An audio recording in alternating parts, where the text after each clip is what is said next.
Então, namastê, boa noite, professor. Namastê significa reverências, né? Então, reverências, boa noite.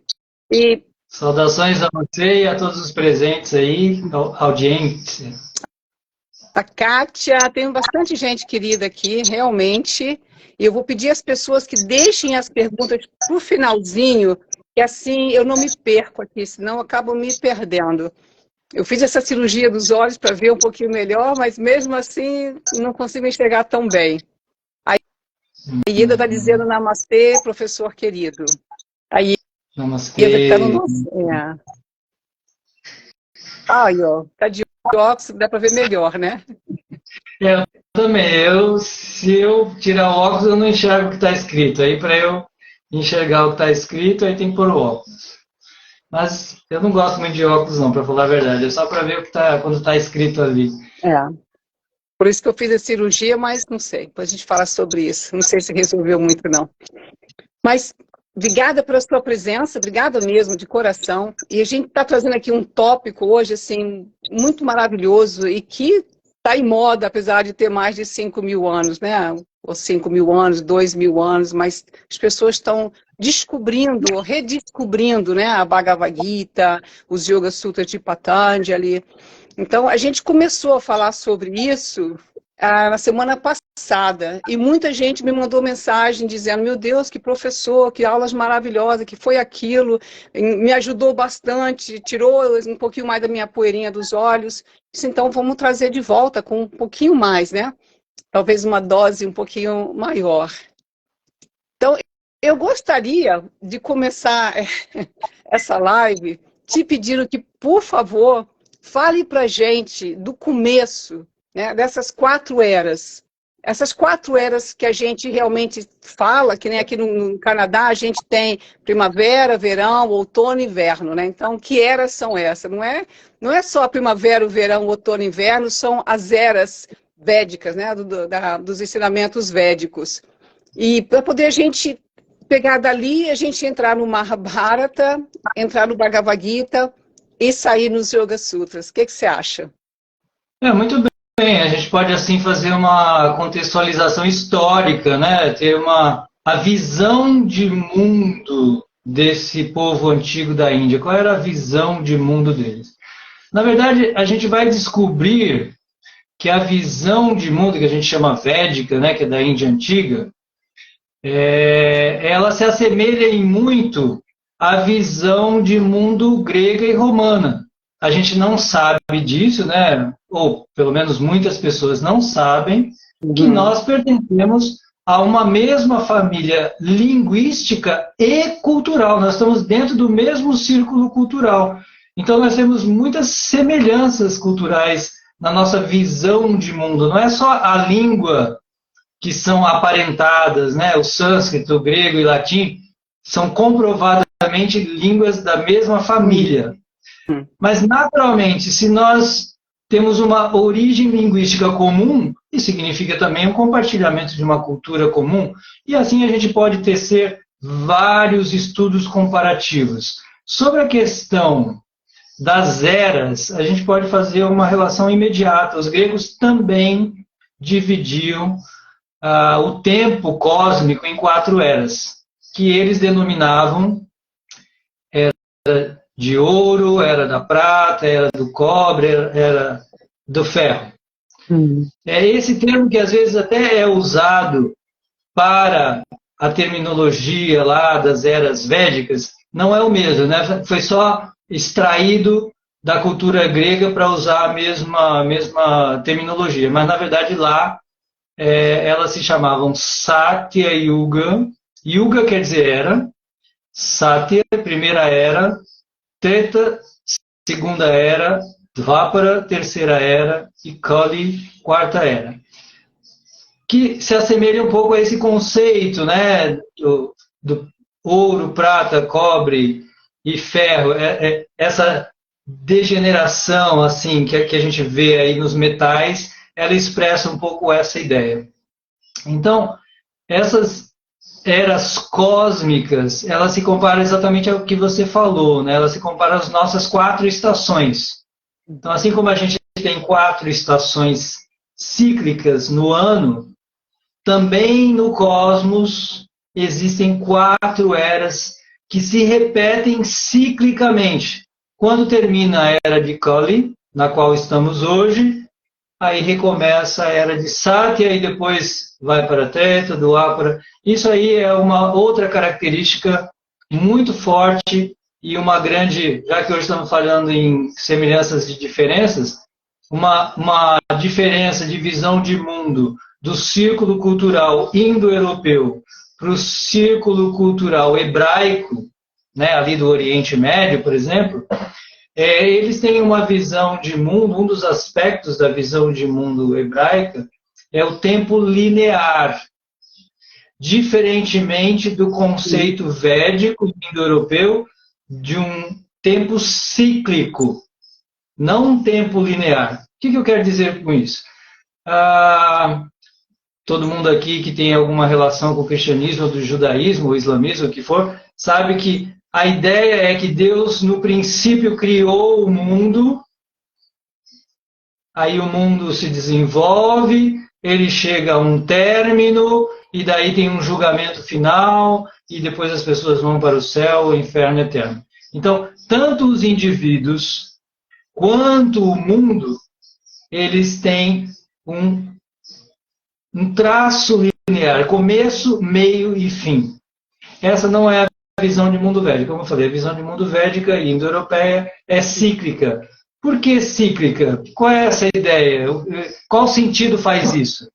Podemos observar isso na natureza. A natureza toda é cíclica. Temos uma noite que é seguida por um dia, que é seguida por outra noite, por outro dia, por outra noite, por outro dia. Nós temos as estações que se repetem, estão sempre se repetindo, e tudo que a gente observa na natureza, mesmo os elementos da natureza, eles se manifestam, permanecem por um tempo, deixam de se manifestar e se manifestam em outra forma. Porque nada se cria, nada se perde, não é assim? É uma lei física. Então está tudo se reciclando o tempo inteiro. Então, com essa observação dos grandes sábios, é que eles provavelmente chegaram a essa ideia de que aqui nada é linear, começo, meio e fim, e que sim, tudo vai sempre se transformando, né? O sol, ele se põe lá no final do dia, aí depois ele aparece de novo no horizonte, depois ele se põe. Então, por essa observação, eles chegaram a essa conclusão. Então, esse é o primeiro aspecto da ideia que eles têm. E outra coisa importante da gente entender é que uma diferença também da nossa visão de mundo contemporânea é que nós vivemos uma evolução. Né? Nós estamos evoluindo. Né? Nós temos uma ideia de que há 5, 10 mil anos nós estávamos na pré-história, então nós saímos lá da pré-história com a escrita, né? A escrita é mais ou menos o marco do nosso salto para a história, a partir daí vem a história, e desde então, há cerca de 5 mil anos, mais ou menos, o ser humano está evoluindo. De certa maneira, podemos observar que parece fazer sentido isso, né? Porque a gente vê o desenvolvimento das ciências e da medicina e tantas coisas evoluindo. Uau, parece que temos uma evolução. Porém, numa visão maior, que é a visão que nós estamos falando aí dos grandes ciclos cósmicos, nós estamos num processo de involução, na verdade. O ser humano já teve momentos muito mais evoluídos na sua história. Então, em Satya Yuga, a primeira era, o ser humano ele é muito mais desenvolvido do que hoje. E assim, de era em era, mais ou menos há uma deterioração, né, das nossas qualidades, inteligência e várias outras boas qualidades, atributos, elas vão se perdendo numa média de 25% a cada era. Né? E Interessante que o que a gente considera o marco da história, que é a escrita, na visão de mundo védica, a escrita é um recurso para a nossa perda de memória. Porque na era de Kali, na era em que vivemos, como a memória seria muito fraca, as pessoas teriam uma capacidade muito pequena de memorizar as coisas, então vem a escrita. E se você adotar essa linha de raciocínio, o que nós chamamos de evolução tecnológica, etc., etc., na verdade não passa de uma forma de substituir a nossa inteligência. Eu estou bastante preocupado com isso, né? Até recebi aqueles videozinhos que a gente recebe muito pela internet, né? Então, sobre esses nossos aplicativos que funcionam à base da inteligência artificial e que cada vez roubam mais a nossa inteligência. Então, antes a gente sabia centenas de telefones de cor, né? Para quem tem um pouquinho mais de idade aqui, quem já passou dos 30, 40, aí você lembra que antes a gente sabia muitos telefones de cor. Hoje em dia você não sabe nem mais um telefone de cor. Verdade. Você não faz uma conta. Acho que todo mundo aqui, de modo geral, sabia fazer contas de cabeça. Na escola todo mundo fazia contas de cabeça. Hoje em dia você não faz e nem vê mais sentido para fazer isso. É tão mais fácil eu ir perguntar para a calculadora e a calculadora me fala. Então a calculadora nos fala tudo, o Google nos responde tudo, o Waze nos orienta para onde a gente quer que vá. E aí esse senhor dizia na internet que outro dia ele se viu sem o celular, e isso eu tive uma experiência muito parecida. E o mundo acaba para você, porque você fala, bom, deixa eu ligar para fulano, ai meu Deus, como é que é o telefone dele mesmo? Não lembro. Aí você quer ligar para, não, deixa eu chamar o Uber. Não, mas não tem Uber aqui, não tem o aplicativo do Uber sem o celular, e não tem o Waze nem para você perguntar para onde ir, e você não tem um telefone, você fica na ignorância completa. É interessante isso. Então, isso na verdade. Isso é uma análise que a gente vai refletir muito agora. Isso aconteceu comigo 3 dias antes de embarcar para o Canadá em maio. O telefone acordou, eu acordei e ele não acordou. E eu tinha ali tudo no telefone. Liga para o meu marido, no seu telefone dele. Liga para sua filha, não sei o telefone dela. Pois é, tipo assim, realmente, 3 dias antes de viajar, passagem ali, tudo ali, e o telefone resolveu que não ia funcionar. Realmente é incrível, né? Como a gente está tão dependente de tudo isso, achando que tudo isso é uma evolução, né? Mas, então, por isso que tem um outro olhar sobre essas coisas, porque o que a gente está observando é uma deterioração das nossas capacidades intelectuais. Com certeza. Ok, então vamos situar então um pouco, a gente contou isso para a gente ter uma visão de mundo, né, da visão de mundo védica do transcorrer do tempo, da cronologia, da história. Então, estamos nós aqui na era de Kali. Então, é uma era que, como eu falei, não é muito assim apreciada, não é considerado o melhor dos tempos como muita gente pensa. É claro que o melhor dos tempos é sempre o tempo onde a gente está presente. E devemos tornar esse momento presente o melhor de todos os tempos. Mas falando de uma maneira imparcial, aqui nós não estamos vivendo pela visão de mundo védico. Na verdade, o melhor dos tempos, né? Já teve situações bem melhores. E existem vários estudos também. Isso não é só fantasioso, né? A gente tem vários pesquisadores e nós temos vários resquícios arqueológicos e literários na humanidade que são enigmáticos até hoje, né? Como foram construídas as pirâmides do Egito, por exemplo, ou diversas descobertas que existem pelo mundo que são totalmente inexplicáveis. Eu sempre falo, a língua sânscrita para mim é um enigma, né? Como é possível nós estávamos saindo apenas da caverna?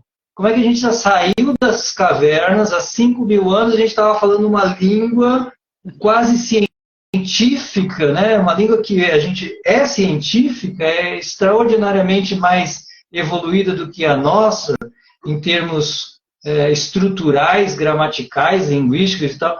Então isso tudo é muito assombroso, né? E todo o conhecimento védico de astrologia, de Ayurveda, medicina, essas coisas todas eram muito desenvolvidas na Índia Antiga e também em várias partes do mundo, mesmo aqui na América do Sul, a gente tem vários sítios arqueológicos que são enigmáticos, né? Então isso são comprovações de que existe aí na humanidade registros, não só na Índia, mas em toda parte, e que a gente já teve períodos talvez mais evoluídos. Quem sabe a gente está apenas lembrando, né, de coisas que a gente já sabia, que a gente já soube num passado remoto.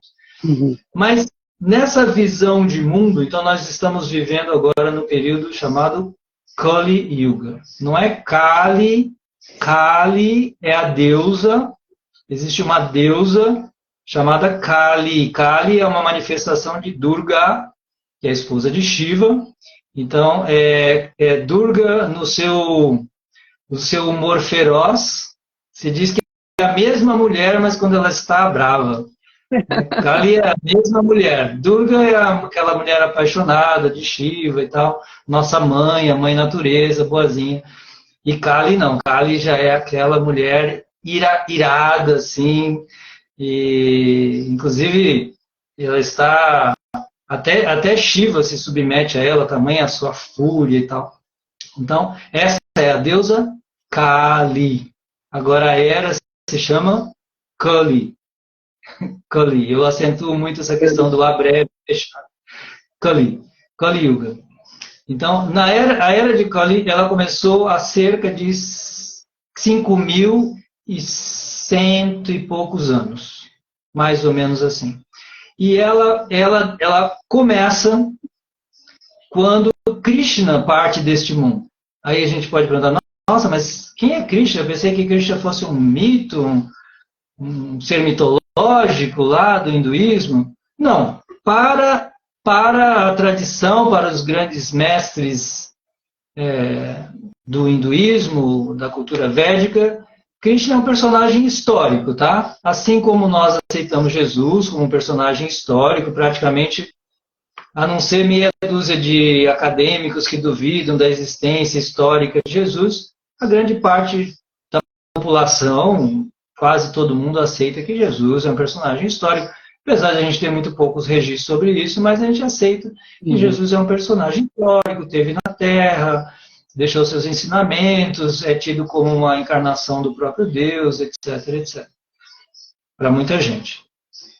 Da mesmíssima forma, na Índia, para os hindus, especialmente, porque a Índia abrange mais do que os hindus, mas para um hindu, usando o termo mais conhecido pelo público, para os hindus, Krishna é um personagem histórico, que esteve nessa terra, e ele também é tido como uma encarnação de Deus, e ele deixou seus ensinamentos na obra chamada Bhagavad Gita. Essa Bhagavad Gita foi falada um pouco antes da entrada da era de Kali. Logo em seguida, assim que Krishna deixou suas instruções, esteve nesse mundo, ele partiu desse mundo, segundo o Bhagavata, quando Krishna parte desse mundo, aí começa a era de Kali. E para nos iluminar, ele deixou esses ensinamentos. Porque essa era seria uma era muito destituída de luz, de conhecimento, então ele deixou essa obra-prima, né, que é uma obra-prima aceita por todos até hoje na Índia.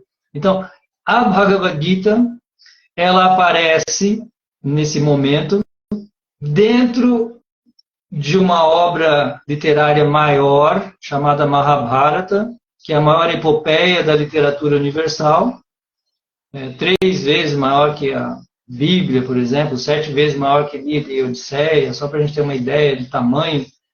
Então, tem 110 mil versos, e lá, no cerne da obra, é muito interessante que, do ponto de vista da análise literária, se você entende, né, de uma epopeia sempre vai narrar uma batalha, e numa batalha, o ápice, o clímax de uma obra literária, né, na forma de uma epopeia, o clímax, o ápice da literatura é a guerra. Então, toda a obra nos leva até uma guerra, chamada Guerra de Kurukshetra, e na iminência, na hora que ia acontecer a guerra, né? Todo leitor está esperando aquele capítulo da novela imperdível, né? Aquele que a gente não pode perder, aquele capítulo a gente não pode perder, é o dia em que vai começar a guerra. Naquele momento, o protagonista Arjuna ali, o personagem mais importante da obra, ele entra numa crise existencial. Que eu sempre falo, o dilema de Arjuna, aquela coisa, né? Ser ou não ser, agir ou não agir. O dilema dele foi agir ou não agir. E aí, naquele momento de crise, porque o momento de crise, ele é sempre um momento propício. Na verdade, a gente vê, tudo depende do nosso ponto de vista, né? A crise, na verdade, ela é um trampolim para a gente dar um salto existencial. Então, Arjuna foi colocado em crise e daí ele teve a oportunidade. Ou eu pulo, eu salto isso, ou eu caio no precipício.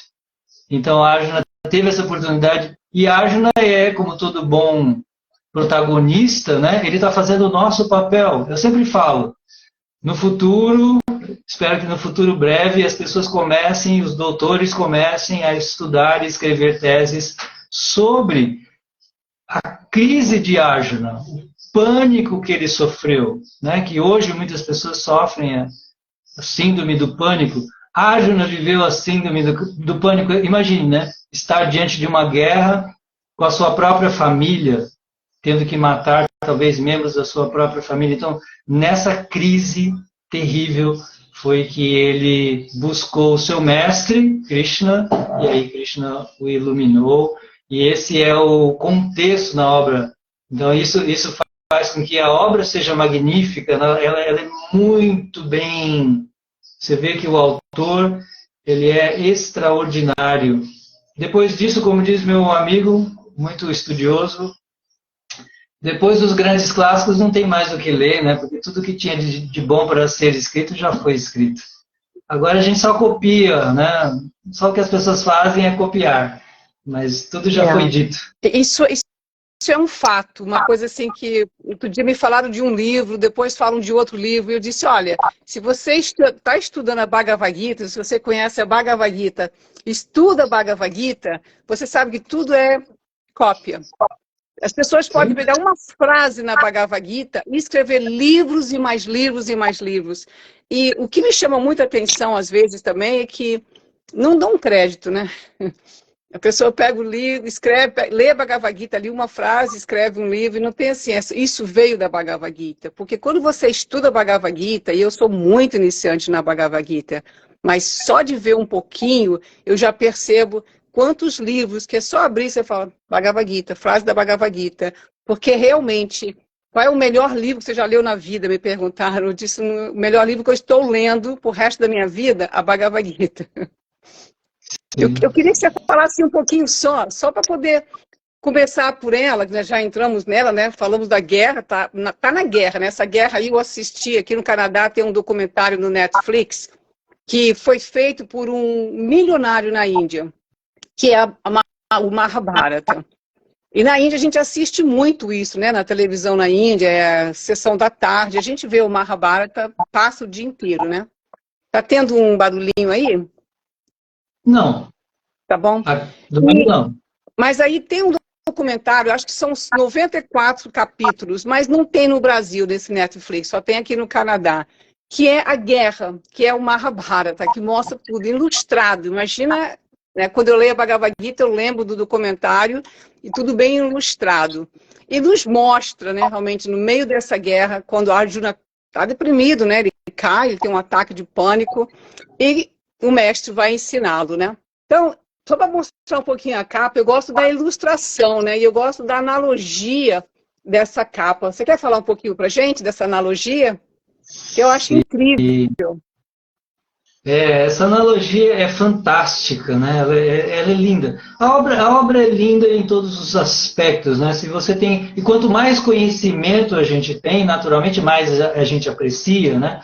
É como se eu for estudar Camões ou se eu for estudar Shakespeare. Se um especialista me explica, uau, que isso, quanta coisa tem aí. Então a gente vai descobrindo muitas coisas que foram sendo escritas aí há milhares de anos, né? Todos os estudos que têm sido feitos ao longo desses milhares de anos. Então, essa imagem que a gente vê aí, ela por si só já é muito representativa de toda a ideia, né? Aqui nós vemos uma carruagem, né? Temos aí uma carruagem. Nessa carruagem, né, tem os cavalos, a carruagem, tem uma pessoa conduzindo, né? Você observa aí uma pessoa conduzindo as rédeas da carruagem, que é Krishna, e lá atrás você vê o personagem Arjuna, que está com um arco, ele está com um arco e flecha para tirar uma flecha, assim, né? Isso mesmo, ele está com um arco e flecha, então ele é um grande guerreiro. Então, cada um desses elementos é repleto de simbologia, né? Nós chamamos de alegoria da carruagem. É muito interessante, porque a língua sânscrita, ela é uma língua, claro, nossa língua também é assim, mas o sânscrito, às vezes nos impressiona. Ela é cheia de, as palavras são polissêmicas, ou seja, elas têm muitos sentidos. Então, ela tem os seus sentidos denotativos e os seus sentidos conotativos, né? Ou seja, sentidos comuns e sentidos mais simbólicos, metafóricos. Bom, então o termo, começando então pelo termo usado para carruagem, é ratha. Ratha. Uma carruagem se chama ratha em sânscrito. Agora, os grandes mestres vão dizer que a palavra ratha, que significa carruagem ou veículo, é um termo simbólico para se referir a esse nosso corpo, que é o veículo da alma. Então, todo o texto pode ser lido em 3 níveis de interpretação, pelo menos. Segundo os grandes estudiosos, toda a obra você pode ler em pelo menos 3 níveis de interpretação. Então, existe esse nível, o corpo, a carruagem. Carruagem, os cavalos, o cocheiro, o passageiro, etc. Primeiro é preciso ressaltar que para toda a tradição, esses fatos são reais, tá bom? Nós aqui consideramos que tudo é mitológico, e até com essa minha fala pode parecer que tudo isso é mitológico, mas não é o caso. Na visão, apresentando a visão da tradição hindu. Na visão da tradição hindu, esses são fatos, mas esses fatos também transmitem ensinamentos simbólicos para cada um de nós. E isso acontece muitas vezes. Por exemplo, me lembro que há pouco tempo, quando teve a comemoração do dia de Tiradentes, e o professor de História narrou a história da vida do Tiradentes, etc, etc. E aí, como a gente sabe, quando ele foi condenado a ser esquartejado, e as partes do seu corpo foram expostas em praça pública, né? Várias partes foram expostas em vários lugares, em várias praças. E isso é um fato histórico, todo mundo sabe disso. E a cabeça do Tiradentes, ela ficou no lugar, né? As pernas no lugar, o tronco, cada parte ficou no lugar e a cabeça ficou no lugar. O que aconteceu? Os seus seguidores, né, os seguidores de Tiradentes, na calada da noite, foram lá e roubaram a cabeça do Tiradentes e essa cabeça nunca mais foi encontrada. E isso tem uma mensagem simbólica. O fato é real, mas esse roubo da cabeça de Tiradentes tem uma mensagem simbólica das pessoas, que as pessoas queriam passar para a corte portuguesa. olha, vocês mataram Tiradentes, vocês esquartejaram Tiradentes, mas vocês não roubaram, vocês não acabaram com as suas ideias, que é representada pela cabeça. Então, vocês acabaram com ele, mas vocês não acabaram com a sua ideia. Então, eu gosto de... Isso me fez essa conexão, que um fato real, ele pode, muitas vezes, transmitir também um ensinamento simbólico. Então, para a tradição hindu, os fatos são reais, mas eles também têm uma leitura simbólica que serve para cada um de nós. Aqueles ensinamentos que estão ali servem para cada um de nós. Então, voltando lá para a alegoria da carruagem, a carruagem é o nosso corpo, que é o nosso veículo, que transporta a nossa alma. Os cavalos, né, que levam a carruagem, eles são comparados aos nossos sentidos cognitivos. Nós temos 5 sentidos cognitivos e nós somos levados pelos cavalos dos nossos sentidos ao encontro dos nossos desejos. Não é assim? Os cavalos levam para onde a pessoa quer ir. Então, os nossos sentidos nos arrastam para aquilo que desejamos. Por trás desses 5 sentidos existe um 6º sentido. Literalmente, em sânscrito, se diz Shasta Indriyani. O 6º sentido. Muito interessante que se diga isso em sânscrito, né? Que a mente seja chamada de 6º sentido. Porque ela é o líder dos 5 sentidos. Por isso ela é comparada às rédeas que amarram os cavalos. Na verdade, os cavalos estão atados à mente. Então, não são os cavalos que desejam. Na verdade, os desejos vêm da mente.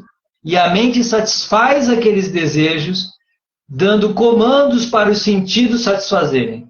Então, a mente é que manda, vá lá, faça isso, faça aquilo. E aí os sentidos vão atrás daquilo. Então, essa análise, que é chamada de filosofia Sankhya, ela é muito interessante para a gente entender a nossa própria posição. Entender essa alegoria pode nos ajudar ao autoconhecimento.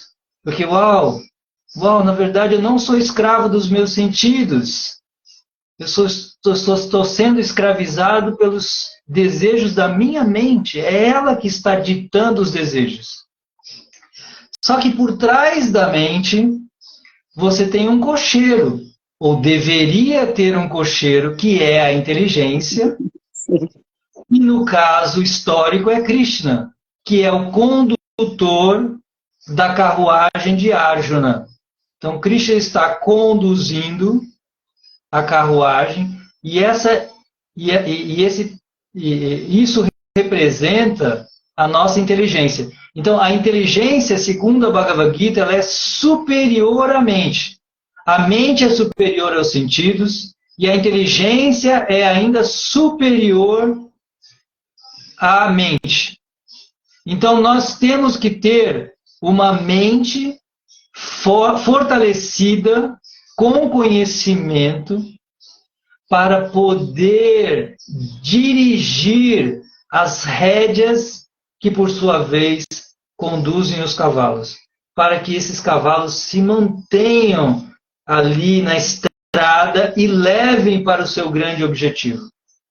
Do contrário, o que é a loucura? Eu sempre, quando eu quero explicar a loucura, que os psiquiatras muitas vezes não sabem o que é a loucura, para mim, na minha visão, loucura é quando a gente solta as rédeas da mente.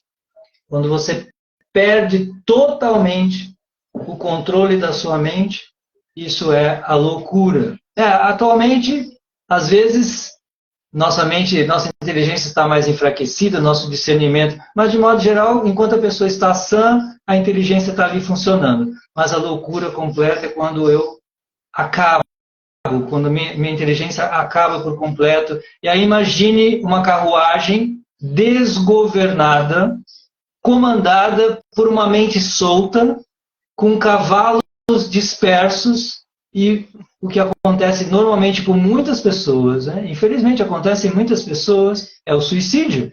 Isso é o suicídio. A pessoa se lança no fundo do precipício de tanta dor, de tanto desespero, né? Quando ele simplesmente abre mão das rédeas da sua vida e deixa os sentidos enlouquecidos. Isso acontece muito, né? A gente vê muito isso na sociedade. E, para concluir a alegoria, você tem o passageiro, que é a Arjuna. A Arjuna está lá atrás, ele está viajando, né, nessa vida, no carro desse corpo. Então, a Arjuna representa a nossa alma e Krishna aí representa a super-alma, ou algo equivalente ao que os cristãos vão chamar de Espírito Santo, né? Deus no nosso coração. Então está lá, no nosso coração está Deus, está a alma e Deus no nosso coração, né? E nós deveríamos ter a nossa carruagem entregue nas mãos dele. Isso é Bhakti Yoga, né? Quando eu entrego as rédeas da minha carruagem nas mãos de Deus, que Deus conduza a minha vida. E foi isso que Arjuna fez, né? Por isso Arjuna, ele é assim paradigmático, né? Assim, ele é um ser exemplar, né? Tá dando exemplo de vida. Por quê? Quando ele se viu em desespero completo, ele entregou a sua vida nas mãos de Krishna. Eu estou desesperado. Eu não sei definitivamente o que é melhor para mim. Eu estou tão desesperado que eu perdi todo o controle de mim mesmo. Então está aqui. Me conduza. Então essas palavras, né, na Bhagavad Gita, quando Arjuna fala, por favor, conduz a minha carruagem, os grandes mestres dizem que isso representa a entrega de Arjuna para Deus, né, o que nós vamos chamar lá no Yoga Sutra de Ishvara Pranidhana, nossa entrega a Deus, quando nós damos a nossa carruagem. É emocionante, né? Eu já ouvi várias vezes, mas sempre é emocionante. Realmente é muito emocionante. Eu adoro essa analogia. Dá um tempinho aqui para segurar as emoções, porque as emoções vêm à tona, porque isso é muito lindo, né? Muito lindo. Só entendemos essa analogia da carruagem, nossa, quanto que um universo se revela. Nossa, eu me entendo, uau! Nossa, eu me enxergo de outra maneira, eu me vejo de outra maneira completamente. Então, uma simples analogia. Sim, muito. Essa live vai ficar salva, com certeza, vai ficar salva para o resto da minha vida. Eu vou ouvir de novo e de novo.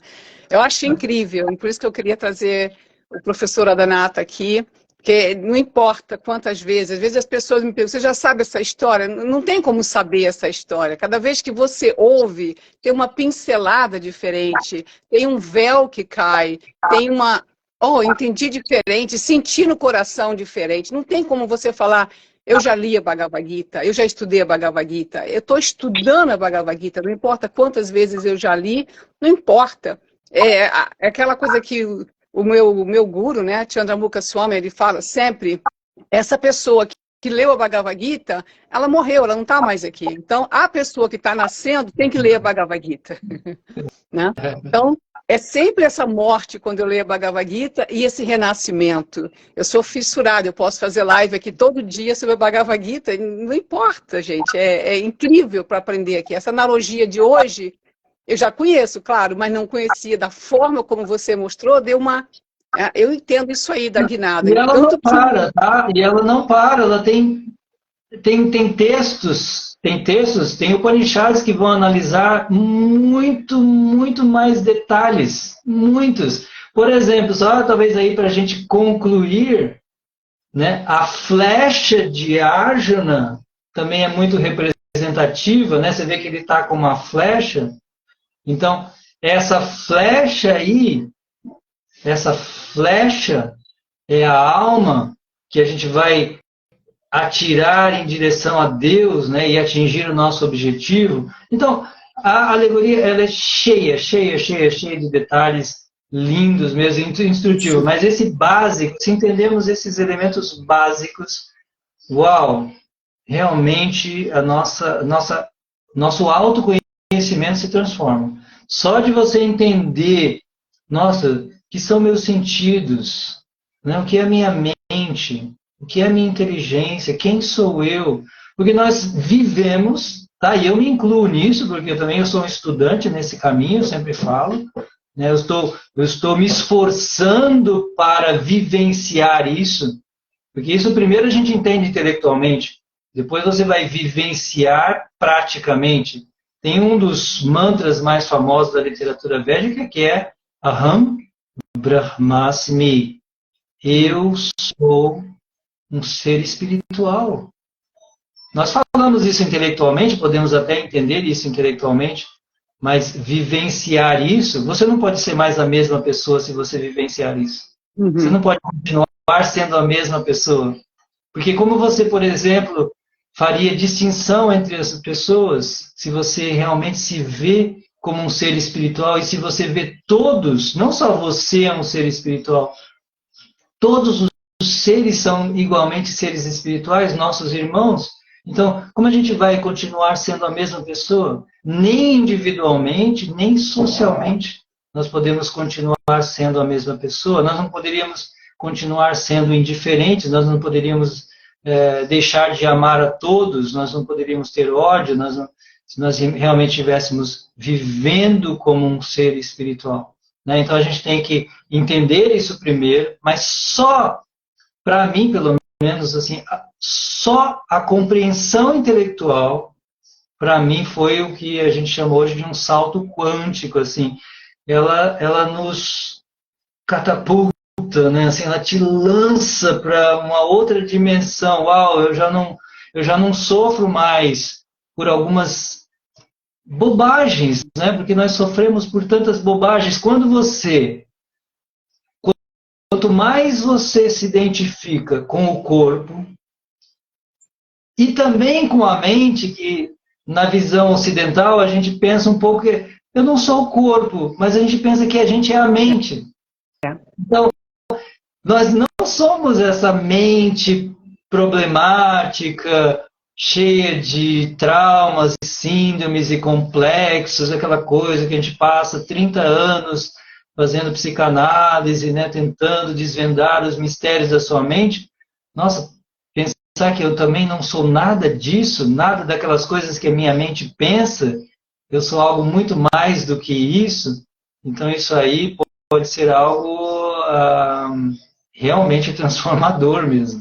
Ajudar até a guardar um pouco mais de dinheiro, né, de repente, porque aí eu vejo assim, não estou dizendo que não seja, de repente há pessoas que necessitam mesmo, mas as pessoas, a maior parte das pessoas procuram essa ajuda fora, porque é muito fácil, de repente, quem sou eu? Eu sou a minha mente? Não sou essa mente, senão eu seria doente realmente, porque cada hora ela está de um jeito, né?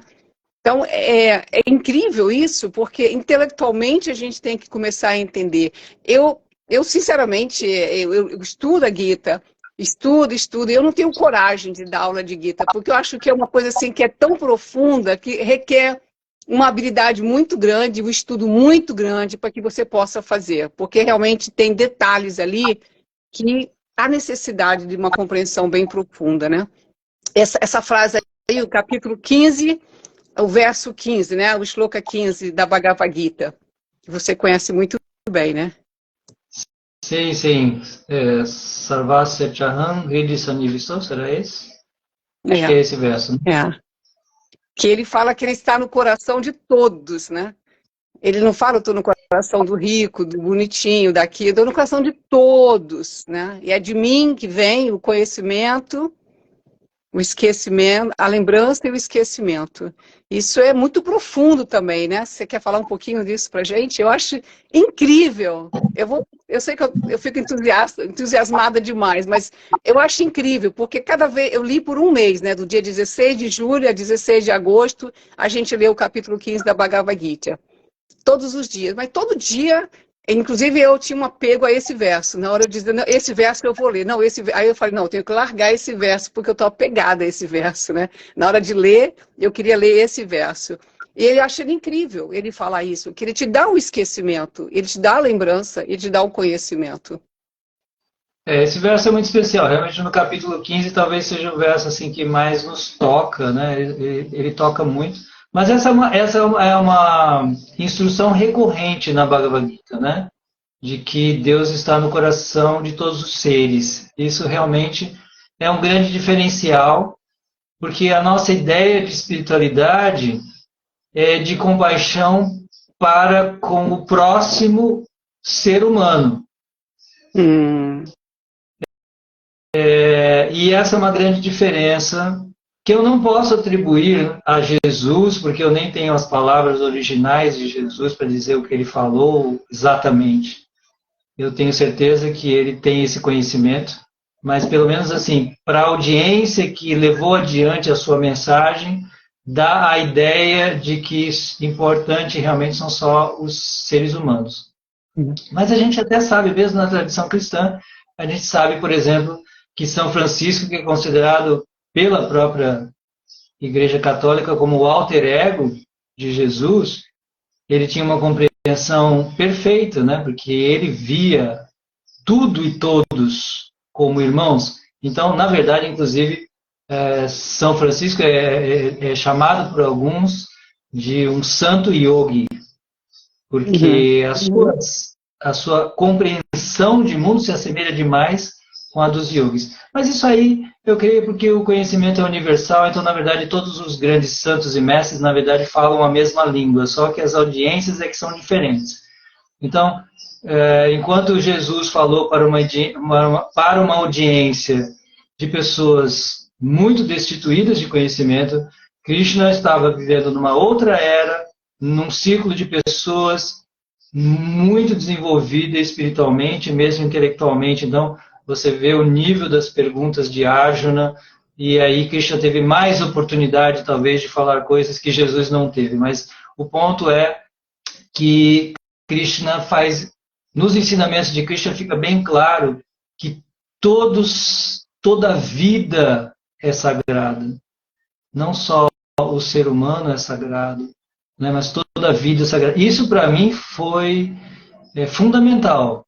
Isso para mim foi fundamental, porque eu sempre gostei muito dos animais e da natureza, e eu senti essa falta, né? Eu senti essa falta.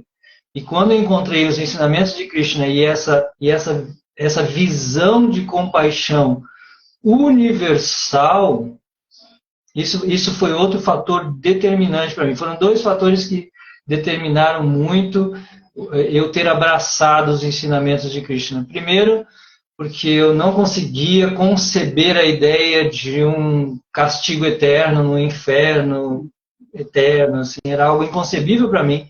E outra coisa que eu sentia muita falta é isso, né? Qual é a nossa relação com a natureza, com os outros seres, e que em Krishna está completamente elaborada. E isso é muito lindo, né? Isso eu acho muito importante. Você vê que hoje mesmo no mundo contemporâneo agora a gente está começando no século XX.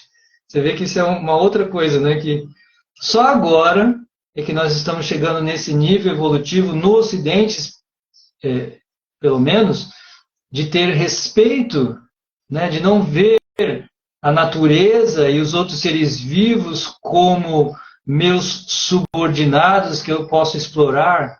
Não, eles são seres. Essa é talvez uma das questões mais contemporâneas da ética na filosofia.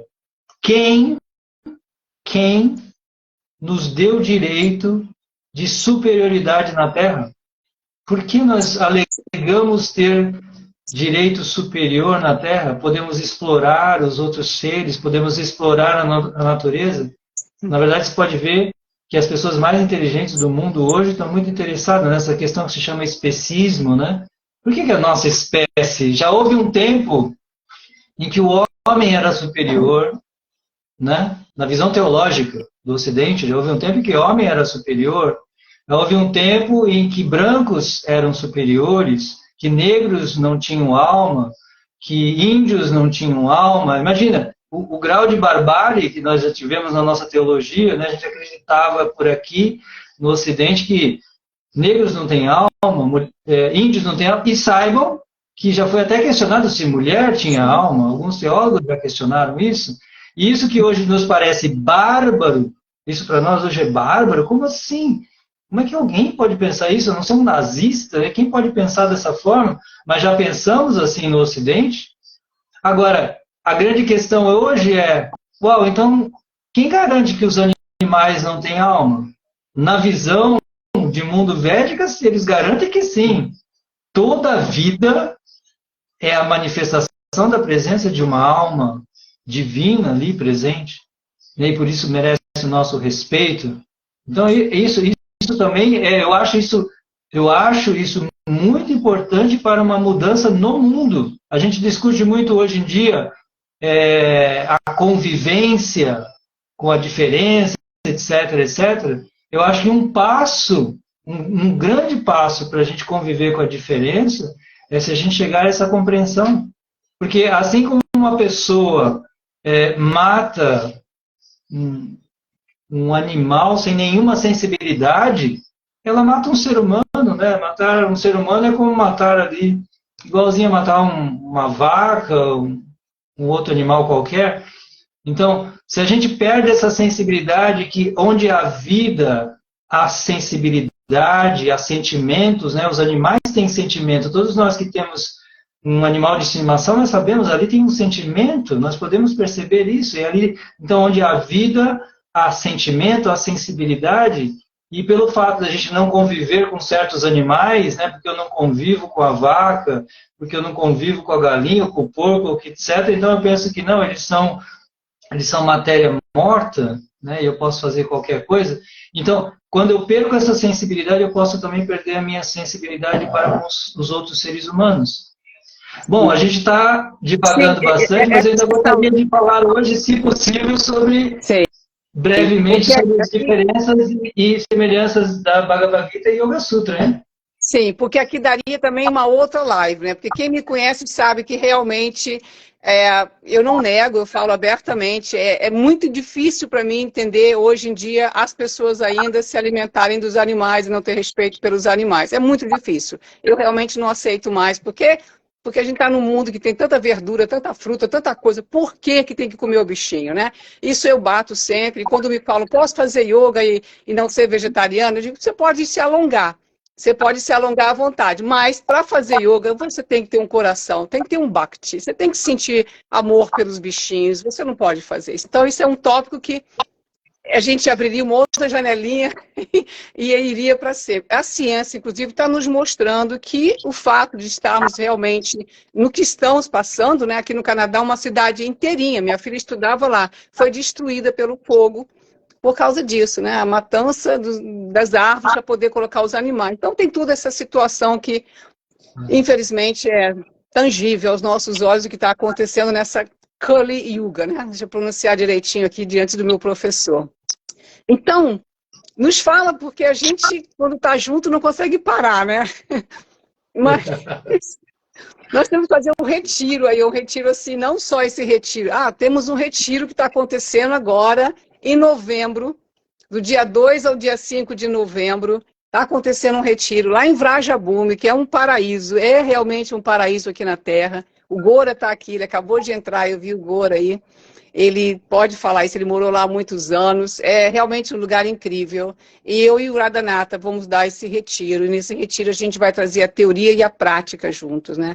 Como é que eu posso entender a Ahimsa, Satya, Asteya, Brahmacharya, como é que eu entendo os ensinamentos, né, dos Yoga Sutras, como é que eu entendo os ensinamentos de Krishna, na prática, trazendo para o nosso corpo, para o nosso momento, vivenciando um local onde a alimentação é completamente vegana, que vai ser a nossa alimentação, um lugar realmente que propicia o silêncio, a introspecção, porque é dali que vem, né? Como o Gilberto Gil diz, se eu quiser falar com Deus, tenho que ficar a sós, tenho que ouvir a minha alma, eu tenho que ficar comigo, ver um céu estrelado, sentir a natureza, né? Porque a gente está ficando muito insensível ultimamente, eu percebo isso nas pessoas, né?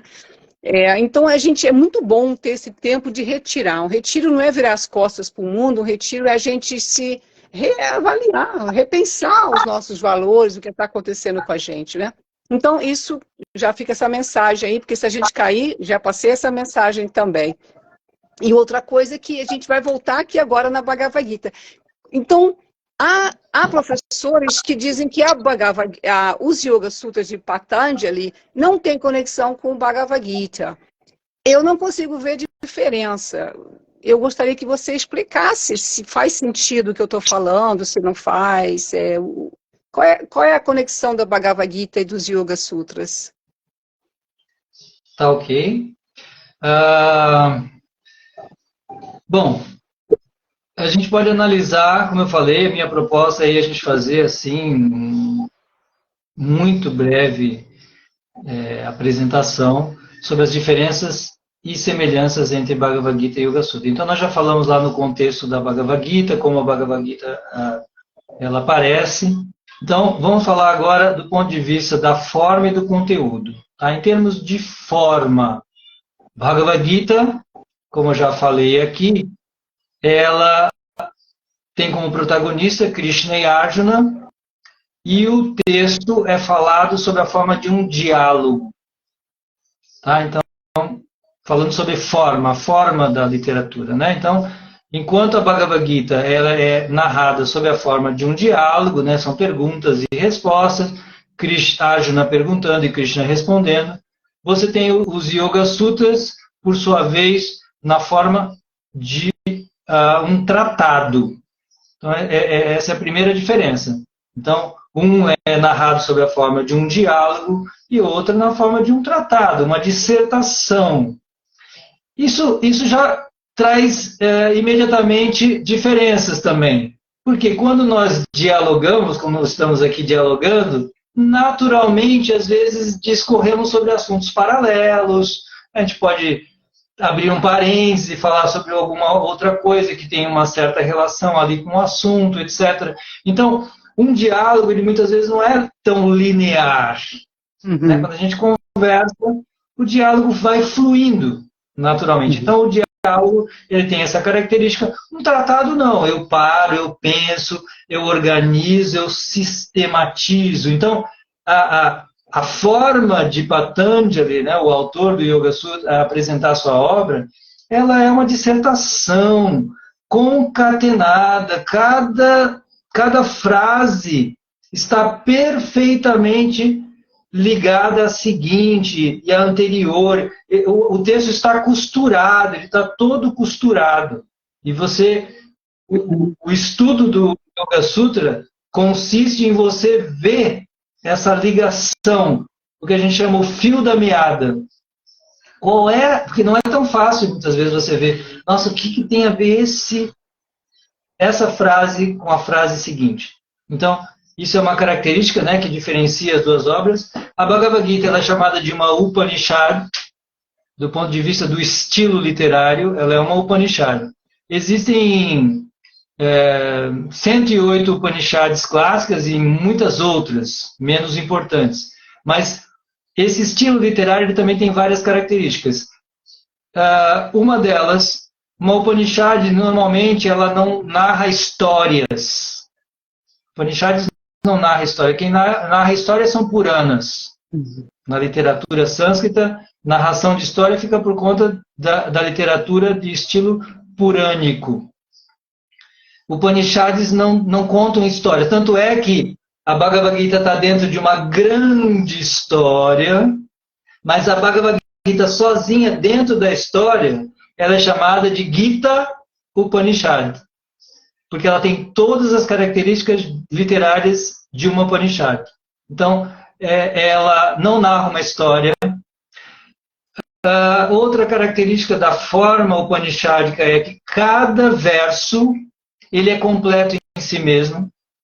Então, você pode ler o verso dentro do contexto, né, concatenado com as ideias, ou isoladamente. Então, você pega um verso e ele tem uma mensagem completa. Então, um verso normalmente tem 2 linhas em sânscrito. Às vezes 4, às vezes 2. Mas às vezes você pega uma linha e aquela uma linha ela tem uma mensagem completa em si mesma. Nós que estamos estudando sânscrito aqui, a gente vê isso. Você pega a primeira linha ali, uau, tem um sentido completo. Você pode ler ela sozinha. E às vezes você pega meia linha, como é o caso do verso que nós estudamos essa semana, por exemplo, Jatasya Hridruvo Mrityu. Para aquele que nasce, a morte é certa. Então você pega 1/4 do verso e ele tem em si mesmo uma mensagem completa. Então isso tudo é upanishádico. Uma Upanishad é isso, é uma obra que você pode abrir, ler um verso e ele te transmite um ensinamento completo.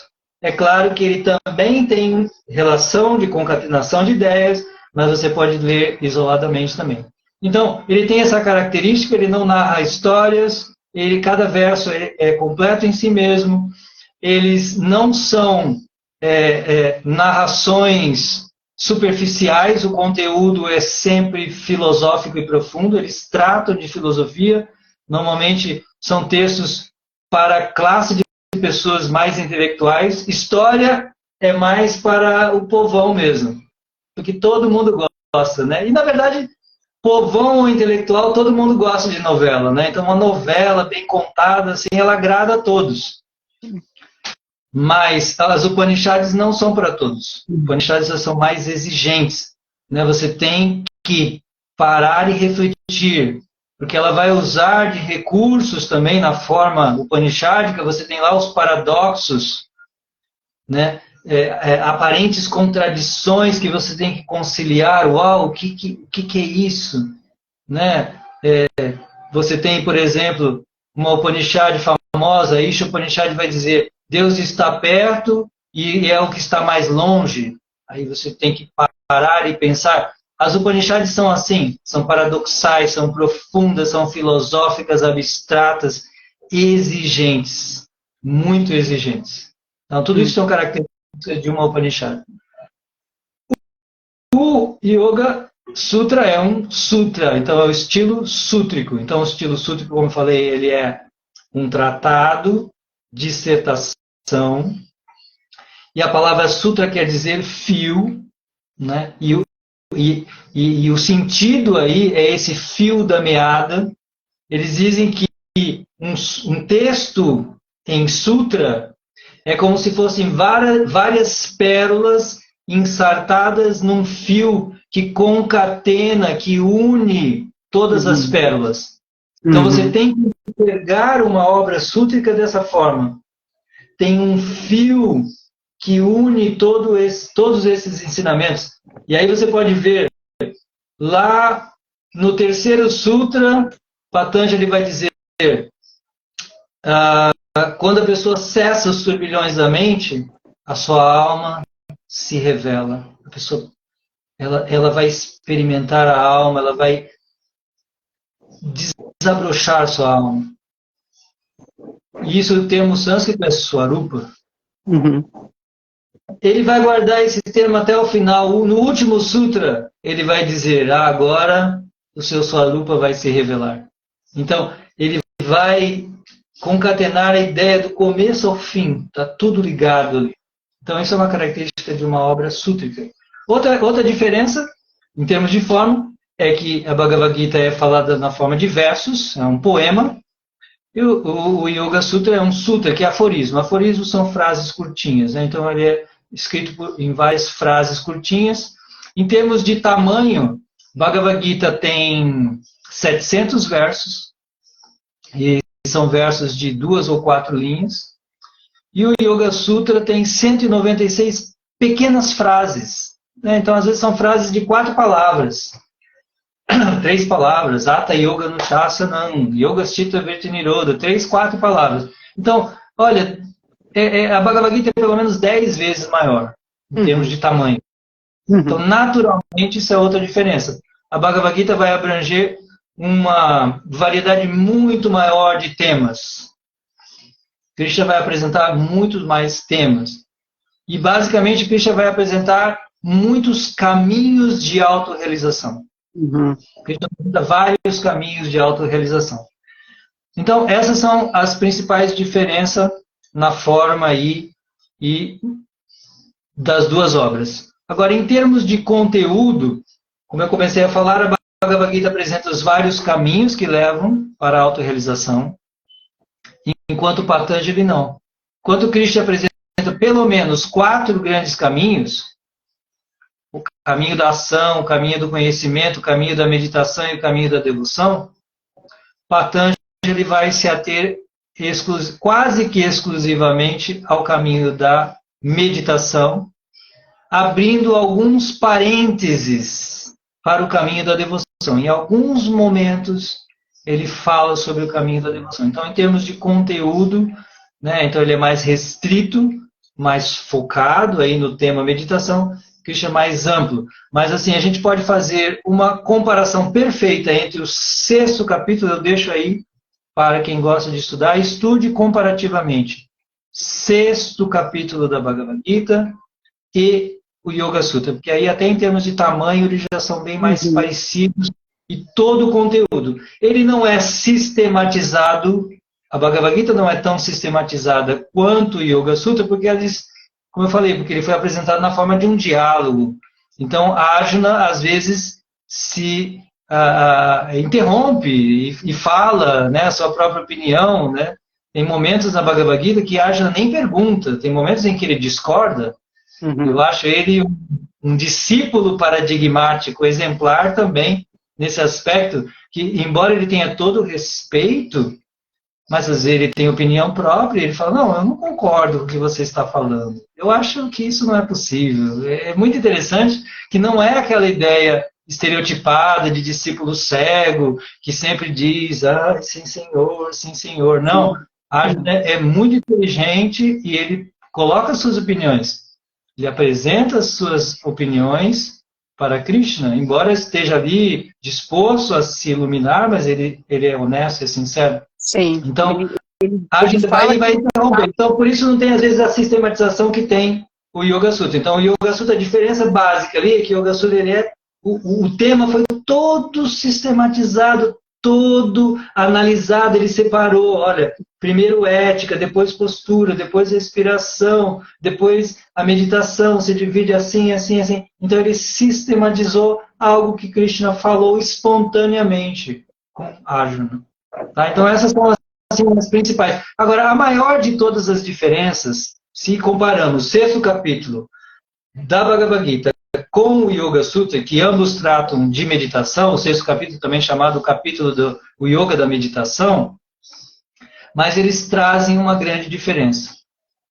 Enquanto Patanjali, ele menciona apenas en passant a entrega ao Supremo, então lá no início do 1º capítulo, 2º capítulo, em algumas partes ele fala, e são frases muito categóricas, né? Patanjali faz afirmações muito fortes. Ele vai dizer, por exemplo, que a entrega ao Supremo pode levar ao Samadhi, e ele vai dizer não só isso, como ele vai dizer posteriormente que a entrega ao Supremo pode outorgar a perfeição do Samadhi, porque se você estudou Yoga Sutra, você sabe que não existe um só Samadhi. Samadhi tem muitas subdivisões, níveis cada vez mais elevados de Samadhi. Então tem um sutra de Patanjali, pelo menos, com uma afirmação quase que bombástica. Ele vai falar, olha, a entrega ao Supremo pode outorgar a perfeição do Samadhi. Então isso não é pouca coisa. Algumas pessoas vão falar que Patanjali ele é atenuadamente teísta. Ele não fala muito sobre Deus. Mas esse sutra, pelo menos, é bombástico. Ele fala, não, olha, a entrega ao Supremo pode te dar o maior de todos os prêmios espirituais. Então isso é muito forte. Mas, no contexto geral da obra, ele é, como diz o meu mestre, um psicólogo moderno, bem liberal, que tipo assim, se ele encontra se chega um paciente que é ateu, ele vai estimular aquele paciente de qualquer maneira. Seja você ateu ou não, eu vou te ajudar. Não importa. Se você é ateu, tudo bem. E isso é incrível, porque isso é outro aspecto maravilhoso de Deus, que ele não nos obriga a acreditarmos nele para sermos felizes. Né? Deus nos quer ver felizes de qualquer maneira. Sim, você não acredita em mim, então tudo bem, mas você seja uma pessoa boa, seja uma pessoa ética, controle a sua mente, assim você vai viver melhor.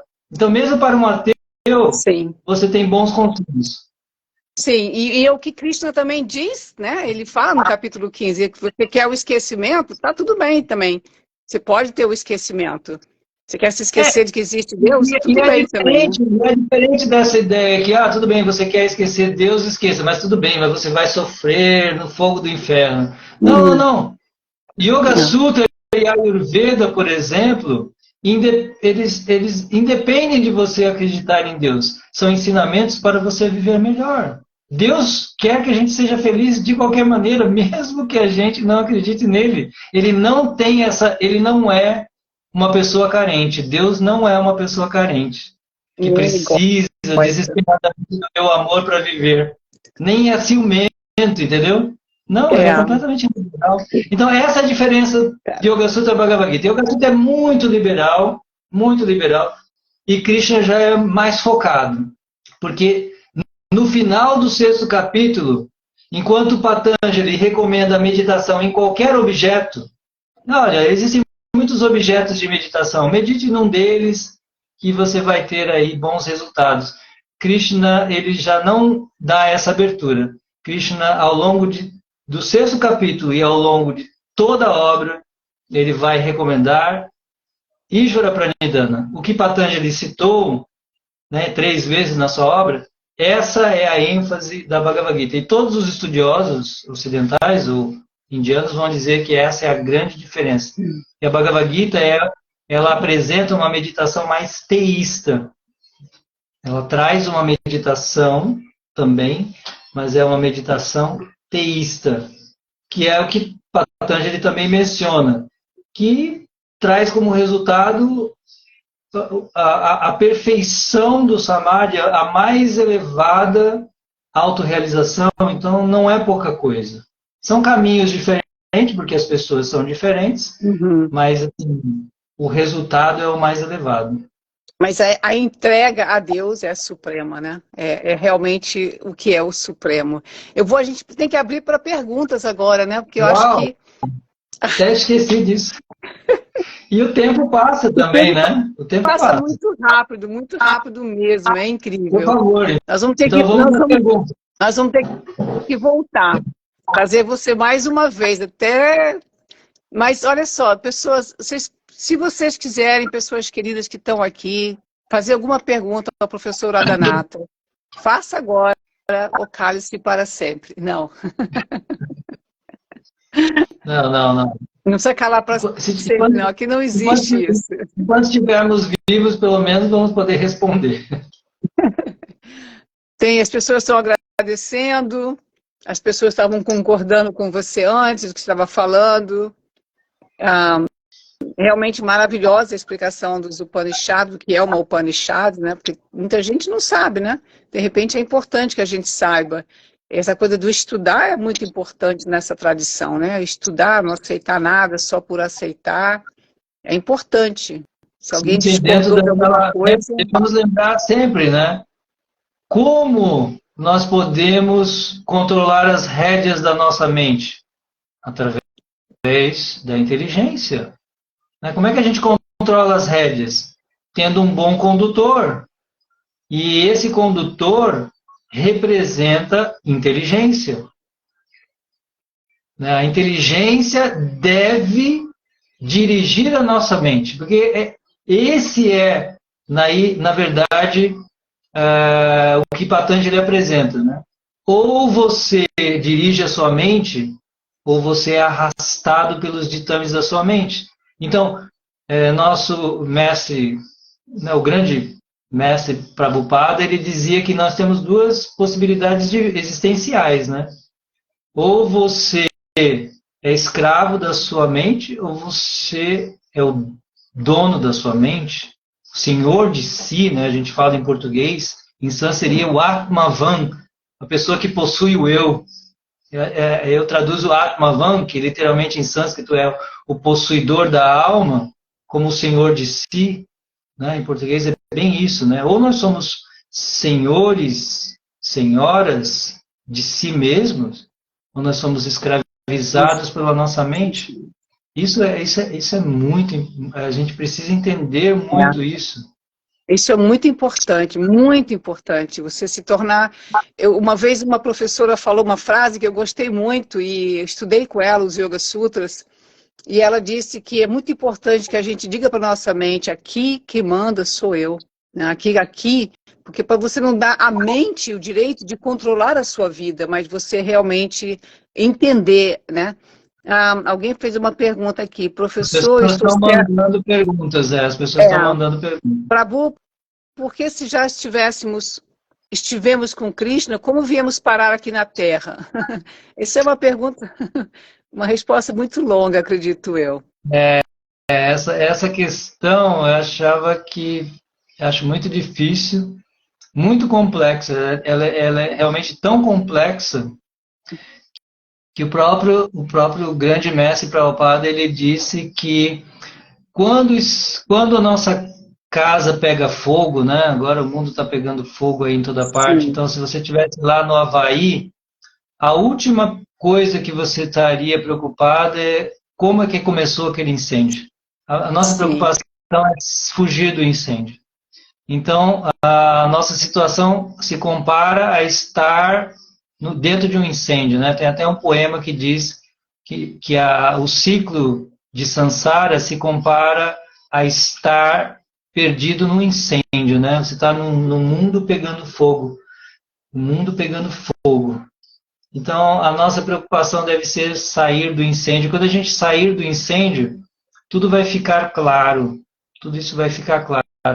Todas é, essas questões que são muito, realmente muito difíceis mesmo, né, de entender por que o mundo começou a pegar fogo, né? Por é. que nos colocamos nessa situação. Essa é uma questão, descobrir isso, desvendar, é a própria causa da liberação, né? Quando você se libera, imediatamente você entende isso. No momento, eu acho que a gente deveria estar mais focado realmente em entender, né, em sair dessa situação. E aí Com essas coisas vão certeza. ficar muito claras para nós. Eu estou Tem vendo aqui um mais monte uma de aqui, ó. perguntas, hein? Tem uma Eu outra estou vendo também. aqui, Então tá você está passando um monte lendo? de perguntas. Tá passando, né? Só que elas não ficam para mim. Tá, professor, eu estou certa em pensar que o Yoga Sutra é mais técnico. Ele nos dá as técnicas à prática, enquanto a Gita explica o porquê de usar a técnica, encontrar Krishna. Não diria isso, não. O sexto capítulo, como eu falei, se a gente comparar o sexto capítulo com o Yoga Sutra, que ambos tratam de meditação, eles são bastante parecidos em termos de conteúdo. Tá? Ali você vai encontrar praticamente tudo. Ali Krishna vai falar até mais coisas. Por exemplo, Krishna vai falar sobre o asana, ele vai falar também sobre asana, e não só ele vai falar asana enquanto postura, mas ele vai falar também sobre como deve ser o asana enquanto assento, como você constrói o seu asana. Olha, um asana deve ser assim, ele não pode ser nem alto nem baixo, não pode ser.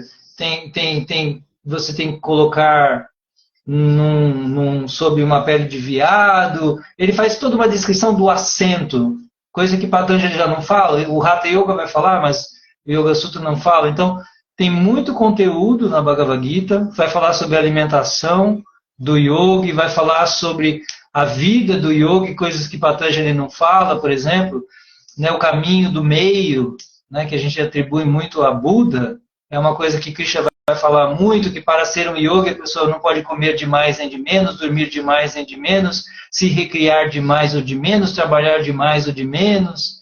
Né? Ser yogi, segundo uma das definições de Krishna para yoga, ele vai falar: yoga é equilíbrio.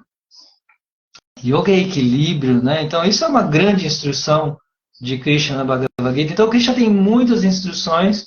Eu diria que a única diferença é que uma está apresentada na forma de um diálogo e um poema, e a outra de uma dissertação sútrica. Então, assim, foi organizada de forma diferente, né? Ele sistematizou o assunto, né? Ele dispôs na ordem, né? Número 1, número 2, número 3. Quando a gente escreve, a gente faz isso. Quando a gente fala, normalmente a gente não é tão lógico como quando a gente escreve, né? Quando a gente escreve, a gente organiza, primeiro, segundo, terceiro. Então, Patanjali está fazendo isso. Krishna e Arjuna estão dialogando, então, naturalmente, todos os assuntos vão sendo tratados ali, mas o que Patanjali fez posteriormente, né? Porque a gente sabe que Patanjali vem depois de Krishna, porque ele, inclusive, usa as mesmas palavras em sânscrito e tudo. o que ele fez foi organizar o pensamento de uma forma lógica, né? Ele é muito lógico, ele tem essa característica, ele é fundador de uma escola de pensamento, que é o yoga e tal. Então, é um pensador que escreveu numa dissertação, então por isso essa diferença. Mas em termos de conteúdo, praticamente tudo que é falado no Yoga Sutra, quando Patanjali fala que yoga é a contenção dos turbilhões da mente, você vai encontrar mesmas palavras em sânscrito, as mesmas palavras, tudo você pode traçar. Olha, está vendo aqui, Krishna falou isso aqui, Patanjali falou. Então, existe uma relação direta. Então, eu diria que a diferença seria mais da organização. Para nós, está muito mais organizado. Aqui eu entendo, assim. E no diálogo de Krishna e Arjuna, às vezes você tem que analisar bem. Uau, isso aqui, isso se repete lá mais para frente, etc. Nos capítulos capítulo 2 da Bhagavad Gita, acho que lá para o verso 60 mais ou menos, essas instruções são dadas, né? Krishna está dando essas instruções a Arjuna. Realmente, assim, bem claro, né? De como observar a mente também, né? Aqui tem mais uma pergunta da Karina, que ela está dizendo que como manter-se forte no caminho do estudo e da prática dentro de um contexto externo que nos distrai. A gente falou isso o mês inteirinho, mas vamos ver o que o Radhanatha quer falar agora. Olha, essa sua dificuldade aí, como ela chama mesmo? Karina. A Karina, a dificuldade da Karina, Karina, a sua dificuldade é a dificuldade de toda a galera do Flamengo aí no Rio, ou da galera do Corinthians aqui em São Paulo, entendeu? É a dificuldade de todos nós, tá? Nós estamos realmente nadando contra a corrente, né? O mundo vai noutra direção, né? A gente está indo numa direção, o mundo está indo noutra, então é uma luta, sim, é uma luta constante, mas Arjuna fez essa pergunta, na verdade ele não fez uma pergunta, ele fez uma afirmação na Bhagavad Gita. Lá ele vai dizer, Krishna, eu considero que é mais fácil controlar o vento do que controlar a minha mente. Eu não acho que isso que você falou é algo factível, que eu posso fazer. Eu acho que isso não dá para a gente fazer. São as próprias palavras, não é uma pergunta, se você analisar não é uma pergunta, é uma afirmação dele. Ele afirmou isso. Aí Krishna, então, argumenta. A argumentação de Krishna é muito inteligente, né, magistral. Então Krishna vai dizer, é verdade, Arjuna, de fato, é muito difícil controlar a mente. Mas ela é possível através de dois elementos, que Krishna e Patanjali vão dizer as mesmas palavras em sânscrito. Por isso essas palavras, a gente tem até que estudar essas palavras. São duas palavras, Abhyasa e Vairagya. Abhyasa, literalmente, quer dizer repetição, e depois a gente vai ampliando, então isso aí assume o sentido de disciplina diária, uma prática diária. Patanjali, Krishna só fala Abhyasa e Vairagya, e Patanjali elabora muito bem o que é Abhyasa. Ele define melhor ainda o que é um Abhyasa. Então, Abhyasa é uma prática, uma disciplina diária, por longo tempo. Ele vai usar a expressão, por longo tempo. E esse longo tempo, inclusive, para alguns, quer dizer vidas. Então, Abhyasa é isso, é uma prática, uma disciplina diária, é você tentar todos os dias. Então, eu considero que Abhyasa, essa grande palavra, que é sinônimo de sadhana, nos tempos contemporâneos, na evolução do sânscrito, o Abhyasa passou a ser mais conhecido pelo seu sinônimo, que é sadhana.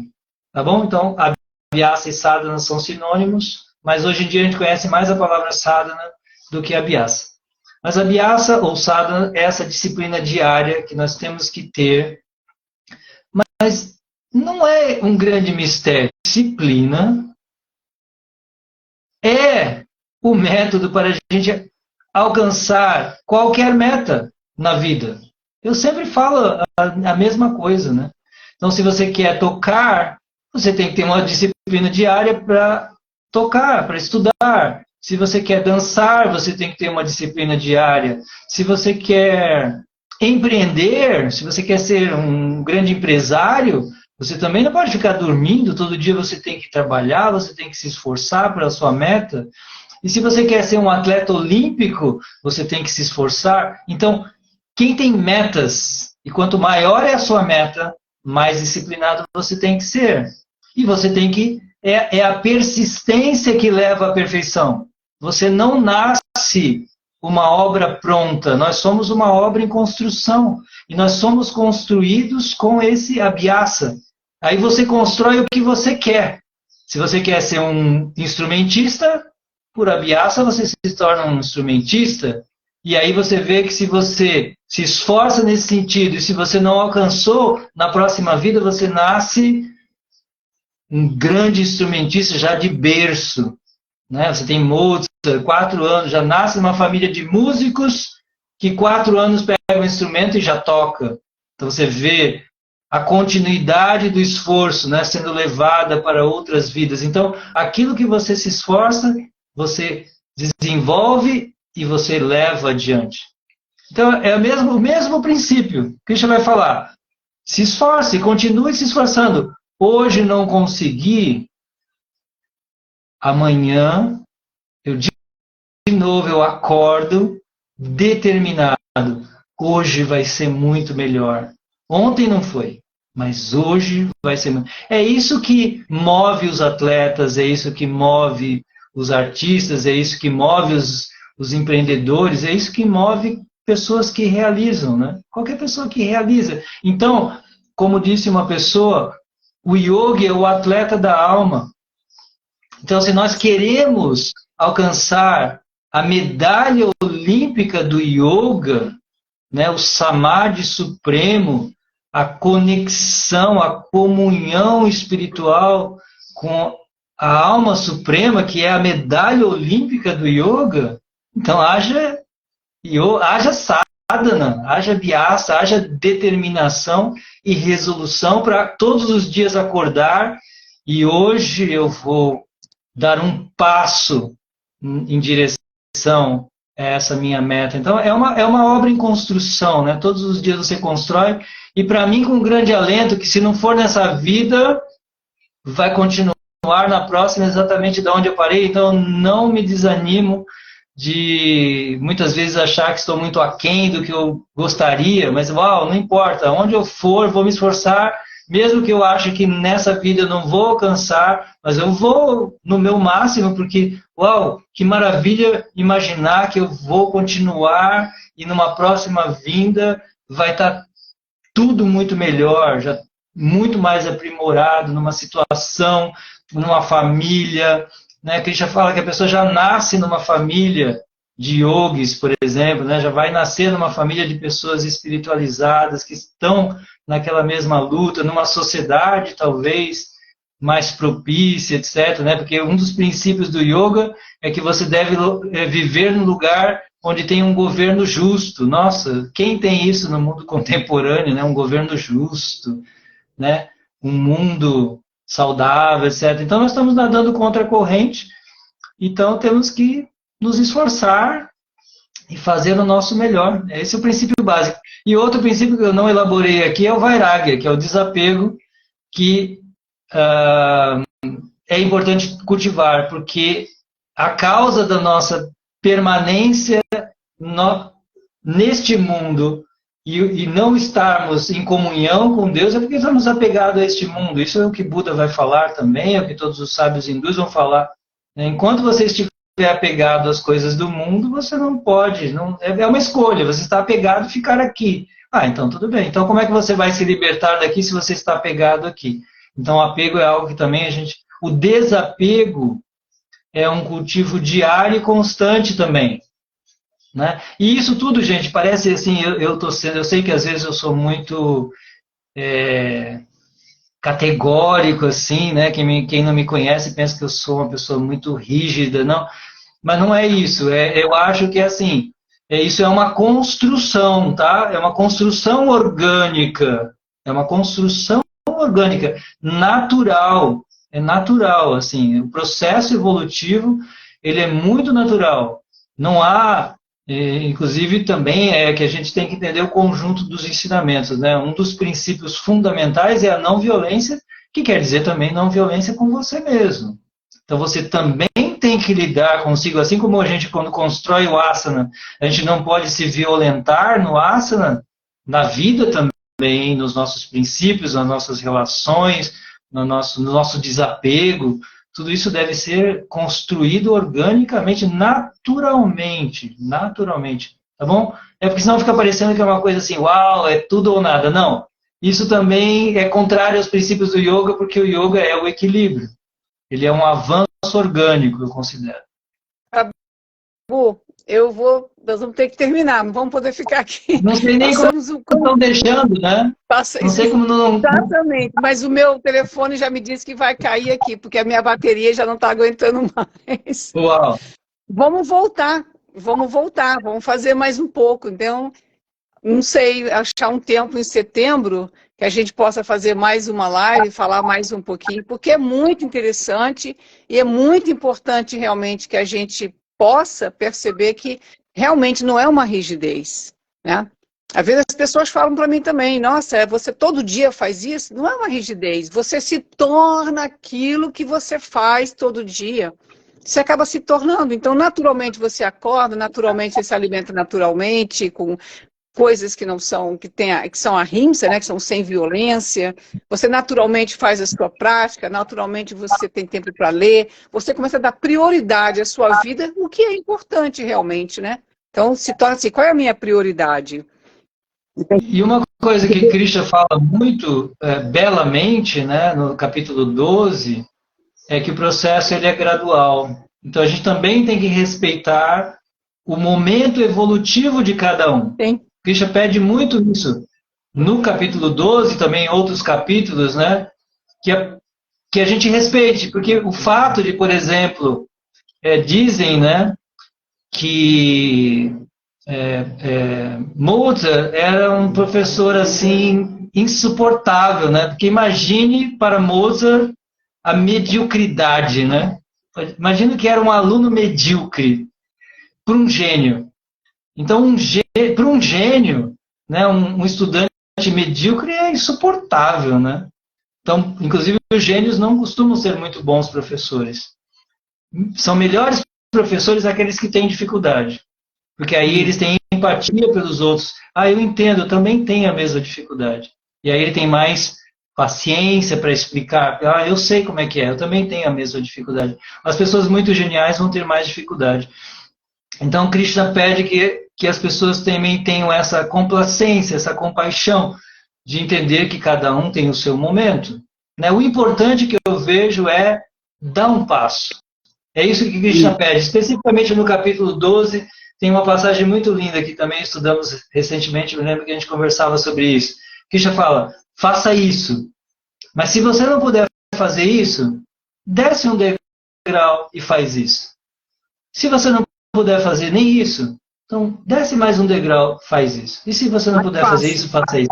Então ele coloca 5 degraus, 5 patamares para você se estabelecer. E ele garante, olha, o importante é você continuar evoluindo. Busca um patamar, o que Patanjali vai falar, um asana confortável, uma postura confortável de vida para você, se situa ali e gradualmente avance. Isso é que é o importante. O mais importante é estar sempre tentando evoluir.